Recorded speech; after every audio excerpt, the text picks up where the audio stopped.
Oralidad y escritura como construcción cultural. Curso de Oralidad y Escritura de la Escuela de Ciencias de la Educación de la Universidad Nacional Abierta y a Distancia UNAD. Este video ha sido desarrollado gracias al trabajo colaborativo de los estudiantes del Grupo 1, Ingrid Natalia Bermeo, Luz Mari Díaz Cortés y Héctor Devia, para ser presentado como producto final del curso a la tutora Esperanza Josefina Agreda. Oralidad y escritura. Según Walter Omb, la oralidad y la escritura son dos formas de producción del lenguaje que se distinguen profundamente la una de la otra. La escritura es un sistema secundario porque la expresión oral puede existir sin la escritura, pero la escritura no puede existir sin la oralidad. Teniendo en cuenta lo anterior, la oralidad se ha dividido en dos: oralidad primaria y oralidad secundaria. La oralidad primaria es propia de los pueblos agrafos, es decir, que no manejan grafías, no escriben.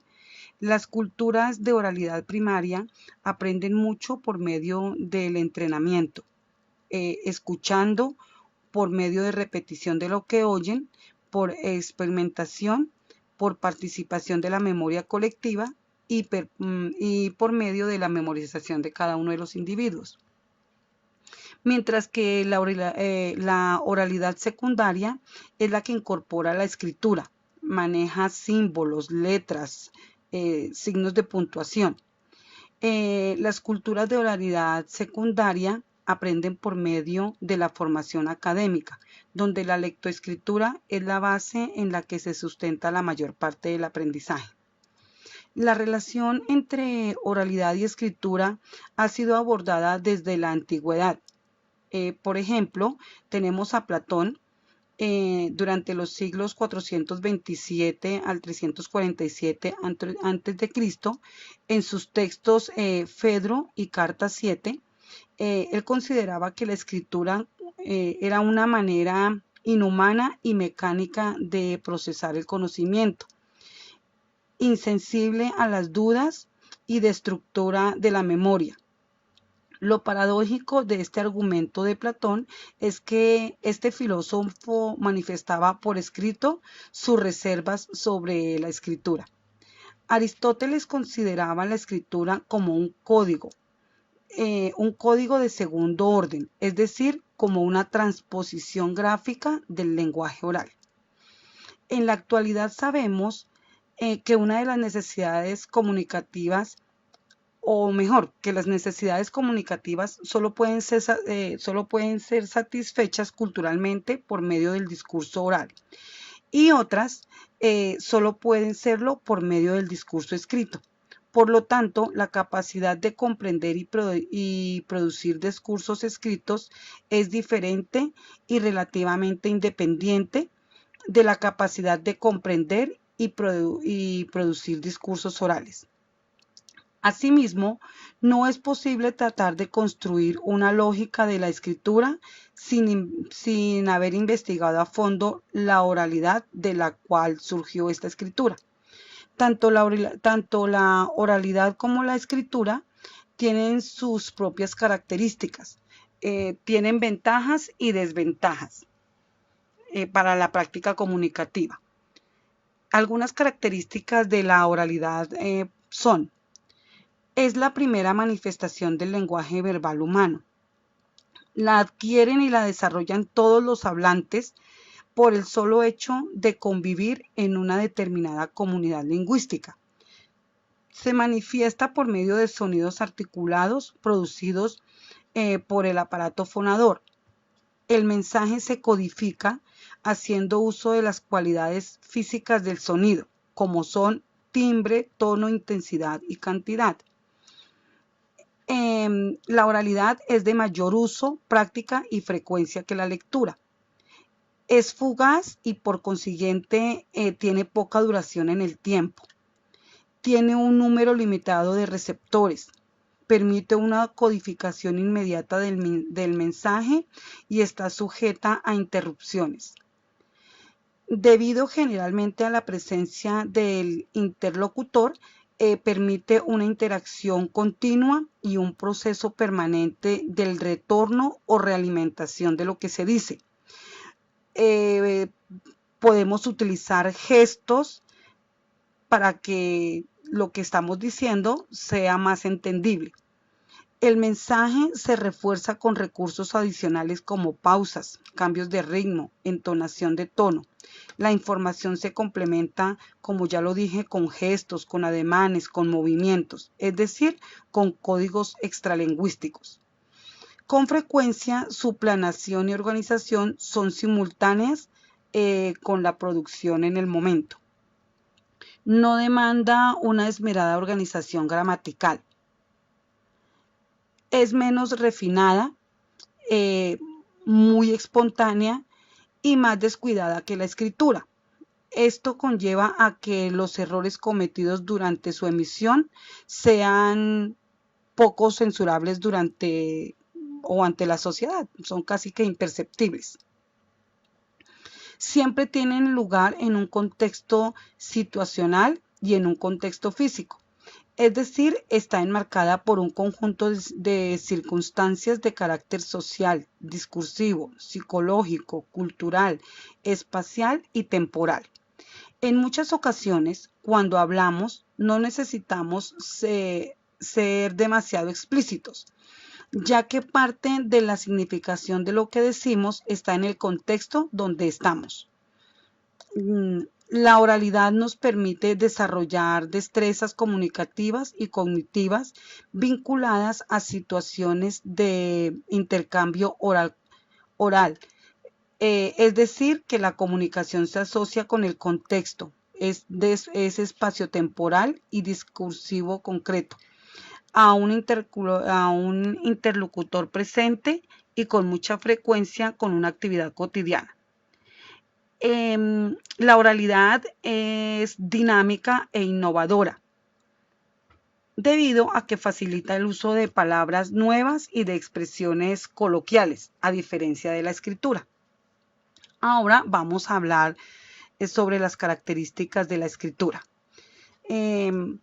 Aunque aceptamos que no es la primera manifestación del lenguaje verbal humano, sino que es un sistema secundario modelado, queremos advertir con toda claridad que la escritura no es simple, no es una simple imitación de la oralidad.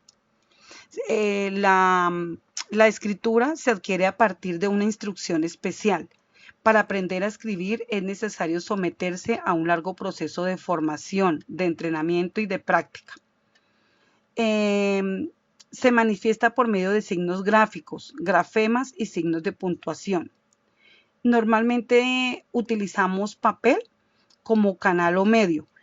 El mensaje se codifica mediante signos gráficos, ya sean grafemas y o signos de puntuación que son plasmados en el papel. La escritura es de menor uso, se practica menos que la oralidad. La escritura es duradera y o estable porque se conserva a través del tiempo y del espacio. Ha permitido fijar y conservar la información. Puede tener un número ilimitado de receptores, porque lo que yo escribo pues puede llegar a un gran número de personas, no en el momento, pero sí posteriormente. La relación entre el emisor y el receptor es indirecta e inmediata. Los elementos de los que se disponen para construir el mensaje son de carácter estrictamente lingüísticos, porque son grafemas, o paralingüísticos, cuando son signos de puntuación, espacios, sangrías, negrillas, subrayados y otro tipo de signos que utilicemos o de gráficas que utilicemos. La información que se transmite no se puede complementar con el recurso de códigos extralingüísticos. La escritura exige una planeación previa y una organización cuidadosa para que sea entendible. Demanda una esmerada organización gramatical. Está mejor estructurada que la oralidad. Por ser más refinada y más estructurada que la oralidad, los errores que se cometen en la elaboración de los textos escritos tienen una mayor censura a nivel social. La lectura además es conservadora y menos dinámica que la oralidad. Nos permite autoanalizar nuestro propio pensamiento y por tanto solo ella nos conduce a la conquista de nuestro propio yo. Además nos proporciona modelos, nos proporciona nuevas categorías que nos permiten ver el lenguaje, el mundo y nuestra mente de una forma diferente cada vez. Cuando entre más escribimos, nuestra mente más se va abriendo y más se va adquiriendo destrezas. La escritura ha transformado la conciencia humana, la ha vigorizado. En palabras de Ong, para vivir y comprender totalmente, no necesitamos solo la proximidad, sino también la distancia. Esto es lo que la escritura aporta a la conciencia como nada más puede hacerlo. La oralidad y la escritura constituyen cultura. En esta parte quiero hablar sobre el trabajo que realizó cada uno de los integrantes del grupo. Nosotros hicimos contacto con 3 culturas diferentes. El compañero Héctor trabajó con la comunidad rom del barrio Nueva Marsella en Bogotá. Esta es una comunidad que maneja los 2 tipos de oralidad. La oralidad primaria, en donde predomina el saber de los mayores, de los ancianos.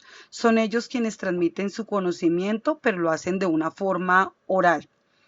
Los jóvenes, las niñas y los niños solo manejan este tipo de oralidad dentro del interior de su comunidad y ellos manifiestan que tienen un poco de dificultad para leer y escribir su propio idioma, es decir, que se declaran analfabetos en su idioma, que es el romanés calderas. Los jóvenes, las niñas y los niños de la comunidad rom asisten a escuelas y colegios normales del distrito y por tanto ellos manejan una oralidad secundaria. Son alfabetizados funcionales en el idioma español porque ellos son capaces de utilizar textos, de manejar el internet, el computador, de obtener información de medios de comunicación como el televisor. Es decir, que estos jóvenes manejan los recursos tecnológicos. Por eso se considera que tienen una oralidad secundaria. La compañera Ingrid trabajó con la comunidad Guayú del Milagro, que se encuentra en La Guajira. Esta comunidad también maneja los 2 tipos de oralidad. La oralidad primaria se maneja al interior de su pueblo, de su comunidad, de su congregación, y lo hacen especialmente los ancianos para transmitir conocimientos propios. Y el idioma que utilizan es el guayaroquí. Los jóvenes asisten a escuelas donde se maneja el español y ellos tienen entonces una oralidad secundaria. Están alfabetizados en el idioma español, manejan la lectura y la escritura, hacen uso de cartillas que están en idioma español para aprender. Además también obtienen información de este tipo de material. Entonces podemos decir que los guayú tienen oralidad primaria en el interior de su comunidad, pero los jóvenes manejan una oralidad secundaria porque manejan cartillas, textos donde pueden sacar información. La tercera comunidad con la que se hizo contacto fue trabajada por Luz Mari Díaz. Ella trabajó con un grupo de niños de grado de cuarto del Colegio Fernando Mazuera Villegas en Bogotá. Este grupo de niños manejan una oralidad secundaria. Ellos consultan textos, manejan grafías, escriben, aunque no lo hacen muy bien, pues por su edad, pero ya escriben y lo que escriben es entendible. Pueden y además hacen uso constante de tanto del televisor como del internet para obtener información, para hacer sus tareas. Y a pesar de esto, este grupo de niños muestran un gran apego, un gran predominio en el gusto por la oralidad, aunque obviamente también se debe reforzar. Para ellos es más fácil expresar lo que quieren decir de forma oral que escrita. El mito y la leyenda, además de constituirse en formas de narración oral de la tradición y cultura de un pueblo, también son una buena forma de estimular en los estudiantes el hábito de la lectura, la escritura y la comprensión lectora. A través de la lectura de mitos y leyendas se facilita la creación de herramientas que son de utilidad en la construcción del conocimiento y constituyen la base para adquirir y desarrollar destrezas lectoras y escriturales de manera divertida y agradable.